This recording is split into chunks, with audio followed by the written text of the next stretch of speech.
Kelahiran Nabi Muhammad SAW adalah rahmat agung bagi manusia, bahkan bagi alam semesta. Sebab beliau adalah rahmatan lil alamin. Dan tiadalah kami mengutus kamu, melainkan untuk menjadi rahmat bagi semesta alam. Quran Surat Al-Anbiya ayat 107. Berikut ini sejarah kelahiran Nabi Muhammad SAW dan peristiwa-peristiwa besar yang mengiringinya. Nabi Muhammad lahir di Mekah pada hari Senin, tanggal 12 Rabiul Awal tahun Gajah, bertepatan 20 April tahun 571 Masehi. Ayahnya adalah Abdullah dan ibunya adalah Aminah. Rasulullah biasa puasa Senin Kamis. Ketika ditanya tentang hari Senin, beliau menjelaskan bahwa itu adalah hari lahirnya. Rasulullah pernah ditanya tentang puasa hari Senin. Beliau bersabda, "Hari tersebut adalah hari aku dilahirkan, hari aku diutus atau diturunkannya wahyu untukku." Hadis riwayat Muslim. Saat itu, bahkan hingga masa Islam, Arab belum memiliki angka tahun. Penamaan tahun diambilkan dari peristiwa besar yang terjadi pada tahun itu. Tahun lahirnya Rasulullah disebut tahun gajah karena pada saat itu terjadi penyerbuan pasukan gajah yang hendak menghancurkan Ka'bah. Namun pasukan yang dipimpin Abraha itu dihancurkan Allah sebelum mencapai Ka'bah. Saat Rasulullah lahir, keluar cahaya hingga menerangi istana-istana di Syam. Ibnu Sa'ad meriwayatkan bahwa ibunda Rasulullah berkata, "Setelah bayiku lahir, aku melihat ada cahaya yang keluar dari jalan lahirnya, menyinari istana-istana di Syam." Imam Ahmad juga meriwayatkan hal senada. Saat Rasulullah lahir, ayah beliau Abdullah telah wafat. Ia wafat di Yatsrib, Madinah, saat diutus Abdul Muthalib untuk mengurus kurma di sana. Setelah bayinya lahir, Aminah mengirim utusan menemui Abdul Muthalib. Mendengar kabar gembira itu, Abdul Muthalib datang dengan penuh sukacita. Diambilnya bayi itu dan dibawa ke Ka'bah seraya berdoa kepada Allah. Jangan heran jika sebagian orang Mekah berdoa kepada Allah, karena demikianlah ajaran Ibrahim dan Ismail yang masih tersisa. Hanya saja seiring dengan waktu telah terjadi banyak penyimpangan hingga pada kondisi kronis menyembah berhala dan berdoa kepada berhala. Abdul Muthalib lantas memberikan nama Muhammad untuk cucunya itu. Nama yang belum dikenal di Arab dan mungkin belum pernah dipakai oleh siapapun. Dari segi nasab, Rasulullah adalah orang pilihan.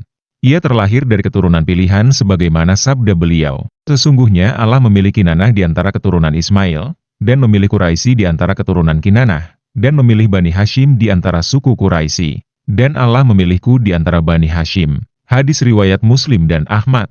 Ayah Rasulullah adalah Abdullah. Ia wafat pada usia 25 tahun.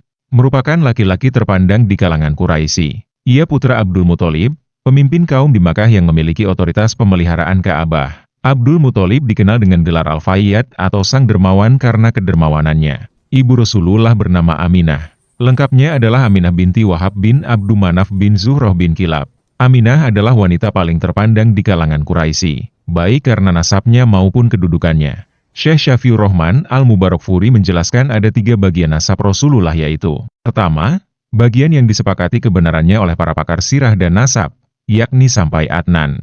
Kedua, bagian yang diperselisihkan, yakni dari Adnan hingga Ibrahim alaihi salam. Ketiga, bagian yang di dalamnya ada hal-hal yang tidak benar, yakni dari Ibrahim alaihi salam ke atas hingga Adam alaihi salam. Bagian pertama dari nasab Rasulullah adalah 22 generasi yang namanya disepakati para pakar sirah, yakni Muhammad bin Abdullah bin Abdul Muthalib, bin Hashim, bin Abdu Manaf, bin Kusya, bin Kilab, bin Murroh, bin Ka'ab, bin Luay, bin Golib, bin Fihr, bin Malik, bin An-Nadhor, bin Kinanah, bin Huzaimah, bin Mudrikah, bin Ilyas, bin Mudhor, bin Nizar, bin Ma'at, bin Adnan. Ada 5 peristiwa besar yang mengiringi kelahiran Nabi Muhammad SAW. 1 peristiwa besar itu terjadi sebelum Rasulullah lahir dan 4 peristiwa besar lainnya terjadi setelah Rasulullah lahir. Pertama, hancurnya pasukan gajah. Seperti disinggung sebelumnya, Rasulullah dilahirkan pada tahun gajah. Disebut tahun gajah karena saat itu Abraha membawa pasukan bergajah menyerang Ka'bah. Abraha adalah penguasa di Yaman. Ia membangun gereja besar di kota Syan'a dengan maksud agar orang-orang berkunjung ke sana dan mendatangkan pemasukan besar bagi Yaman.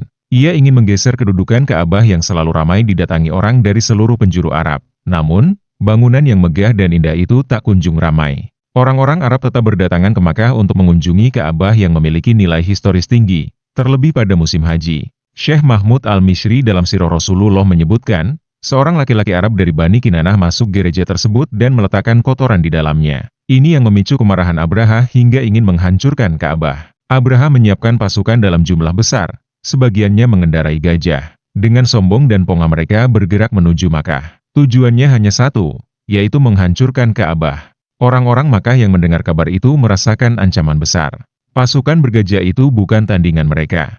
Bahkan Abdul Muthalib sebagai pemimpin Makkah pun tak bisa berbuat banyak. Ia menyerahkan perlindungan Ka'bah sepenuhnya kepada Allah. Saat mengetahui 200 untanya dijarah Abraha, Abdul Muthalib menemui Abraha dan meminta untanya dikembalikan. Kamu datang hanya untuk meminta untamu kembali, lalu bagaimana dengan Ka'bah yang akan kuhancurkan?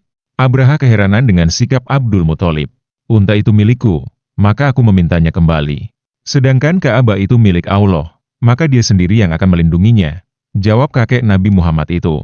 Abraha merasa besar diri karena tak ada yang mampu melawannya. Unta Abdul Muthalib pun dikembalikan. Namun belum sampai di Makkah, datang burung ababil berbondong-bondong dari arah laut. Burung-burung itu membawa batu-batu panas dan menjatuhkannya ke pasukan Abraha. Mereka pun jatuh bergelimpangan dan tewas mengenaskan.